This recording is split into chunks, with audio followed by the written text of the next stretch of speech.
दोस्तों, इस समाज में खुलकर हमारी कथाओं का मजाक बनाया जाता है।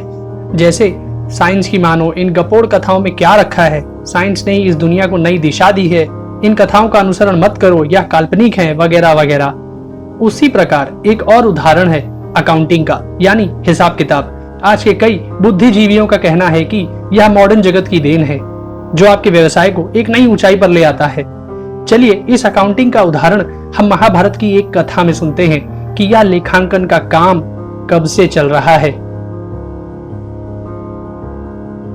दोस्तों, महर्षि अगस्त्य लोपामुद्रा की इस इच्छा को पूरी करने के लिए महाराज श्रुतर्वा के पास धन मांगने जाते हैं। उनके आने का समाचार पाकर राजा श्रुतर्वा मंत्रियों के सहित उनकी अगवानी के लिए अपने राज्य की सीमा तक आया और उन्हें आदर पूर्वक नगर में ले जाकर विधिवत अर्घ्य अर्पण किया। फिर उसने उनके आगमन का कारण पूछा। तब अगस्त्य जी ने कहा, राजन, मैं धन की इच्छा से आपके पास आया हूँ, अतः आपको जो धन दूसरों को कष्ट पहुंचाए बिना मिला हो, उसी में से यथाशक्ति दीजिए। अगस्त्य जी की बात सुनकर राजा ने अपना सारा आय व्यय का हिसाब उनके आगे रख दिया और कहा कि इसमें से आप जो धन लेना उचित समझें वही ले लें।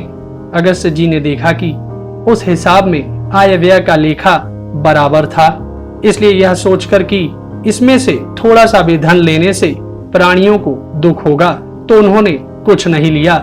फिर वे श्रुतर्वा को साथ लेकर वृद्धनस्व के पास आए। वृद्धनस्व ने भी अपने राज्य की सीमा पर आकर उन दोनों का विधिवत स्वागत किया। तब उनकी आज्ञा पाकर उनके वहां पधारने का प्रयोजन पूछा।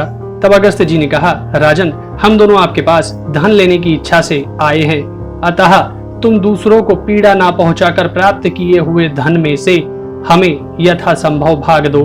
अगस्त्य जी की बात सुनकर राजा ने उन्हें आय व्यय का हिसाब दिखा दिया और कहा कि इसमें से जो धन अधिक हो वह आप ले लीजिए। समदृष्टि अगस्त्य जी ने आय व्यय का लेखा बराबर देखकर विचार किया कि इसमें से कुछ भी लेने से प्राणियों को दुख ही होगा, इसलिए वहां से धन लेने का संकल्प छोड़कर वे तीनों पुरुकुत्स के पुत्र महान धनवान राजा त्रिसदशिव के पास पहुंचे। इक्ष्वाकु कुलभूषण महाराज त्रिसदशिव ने भी उसी प्रकार उनका स्वागत सत्कार किया।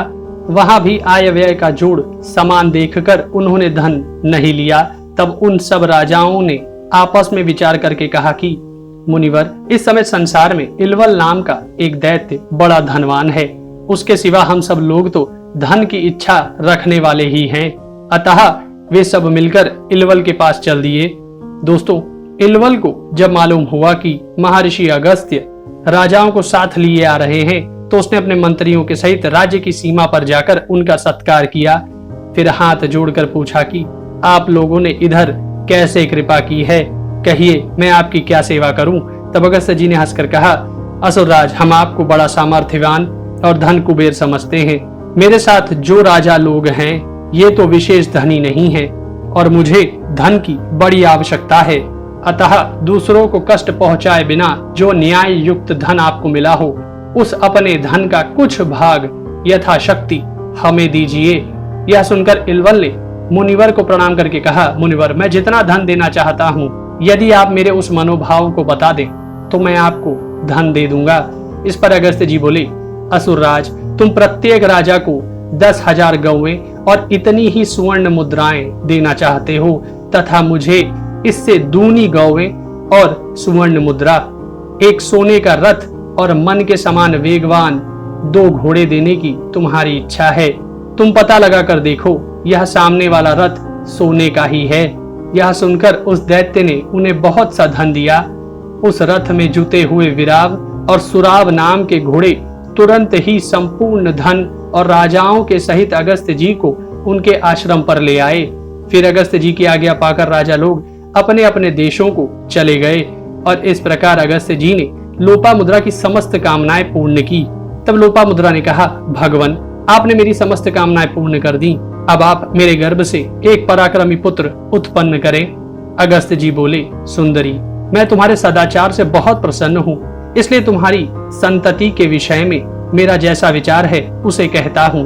बताओ, तुम्हारे सहस्त्र पुत्र हो या सहस्त्र पुत्रों के समान 100 पुत्र हो, अथवा 100 के समान 10 पुत्र हो, या सहस्त्रों को परास्त कर देने वाला केवल एक ही पुत्र हो। लोपामुद्रा ने कहा, मुझे तो सहस्त्रों की बराबरी करने वाला एक ही पुत्र दीजिए। बहुत से अयोग्य पुरुषों से तो एक ही योग्य और विद्वान पुरुष अच्छा है। इस पर मुनिवर अगस्त ने बहुत अच्छा कहा। ऋतुकाल आने पर अपनी सहधर्मिणी के साथ समागम किया। गर्भाधान के पश्चात वे वन में चले गए। उनके वन में चले जाने पर 7 वर्ष तक वह गर्भ पेट में ही बढ़ता रहा। जब 7वां वर्ष भी समाप्त हो गया तो लोपामुद्रा के गर्भ से धृडस्यु नाम का एक बड़ा ही बुद्धिमान और तेजस्वी बालक उत्पन्न हुआ।